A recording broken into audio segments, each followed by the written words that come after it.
বন্ধুরা, আজ থেকে সাদা চুলের সমস্যা আপনারা একদম ভুলে যাবেন। আর আপনার চুলও হয়ে উঠবে আগের মতো কালো, সিল্কি এবং শাইনি। কারণ আজ আমি আপনাদের সঙ্গে শেয়ার করব এমন একটি ঘরোয়া উপায়, যেটা লাগালেই সাদা চুল চিরকালের মতো কালো হয়ে যাবে। হ্যাঁ বন্ধুরা, তেলের মধ্যে শুধু এই তিনটে উপাদান অ্যাড করলেই চুল হয়ে উঠবে কালো। তাহলে চলুন দেখে নেওয়া যাক। আর বন্ধুরা, ভিডিওটা লাস্ট পর্যন্ত অবশ্যই দেখবেন, কারণ হচ্ছে আমি লাস্টে কিছু গুরুত্বপূর্ণ টিপস শেয়ার করব, যেটা আপনাদের চুলকে কালো করতে খুবই সাহায্য করবে। আর এর জন্য আমাদের প্রথমেই নিয়ে নিতে হবে একটা লোহার তাওয়া অথবা একটা লোহার কড়াই, আর তার মধ্যে দিয়ে দেব কিছু পরিমাণ সর্ষের তেল। বন্ধুরা, আপনারা নিশ্চয়ই জানেন যে সর্ষের তেল আমাদের চুলের জন্য কতটা উপকারী।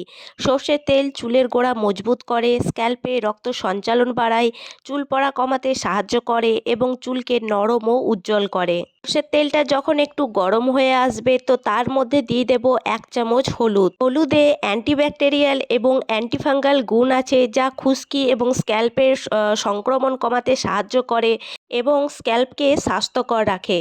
আর এই হলুদটা যখন তেলের মধ্যে ফুটবে, তো তখন এর রং অনেকটা কালচে হয়ে যাবে, আর এই কালচে রংটাই আমাদের চুলকে কালো করতে সাহায্য করবে। এরপর বন্ধুরা দেখুন, এর মধ্যে অ্যাড করেছি কিছু পরিমাণ কারি পাতা। কারি পাতা ভিটামিন বি, আয়রন এবং অ্যান্টিঅক্সিডেন্টে সমৃদ্ধ। এটা চুলের প্রাকৃতিক রং বজায় রাখতে সাহায্য করে এবং সাদা চুলকে কালো করতে খুবই গুরুত্বপূর্ণ উপাদান, এবং চুল ঘন ও মজবুত করতেও সাহায্য করে। বন্ধুরা, এই হোম রেমেডিটা তো আপনাদের সাদা চুল কালো তো করবেই, তার সাথে সাথে যদি চুল ঝরার সমস্যা থেকে থাকে সেটাও দূর এবং চুলের গোড়া মজবুত করে চুলকে কালো, ঘন এবং চুলের বৃদ্ধি করতে সাহায্য করবে। এরপর বন্ধুরা, তেলটা যখন ঠান্ডা হয়ে যাবে, তারপরে একটা জায়গায় এটা ঢেলে নিতে হবে এবং লাস্টে আরেকটা জিনিস এর মধ্যে অ্যাড করতে হবে। তার আগে বলে দিই বন্ধুরা, কারি পাতা যখন অ্যাড করবেন, তো সেটা তেলের মধ্যে 2 থেকে 3 মিনিট ফুটাতে হবে। আপনারা নিশ্চয়ই দেখতে পাচ্ছেন যে তেলের কালারটা একদম কালচে হয়ে গেছে। তো এই কালচে কালারটাই আমাদের চুলকে কালো করতে সাহায্য করবে।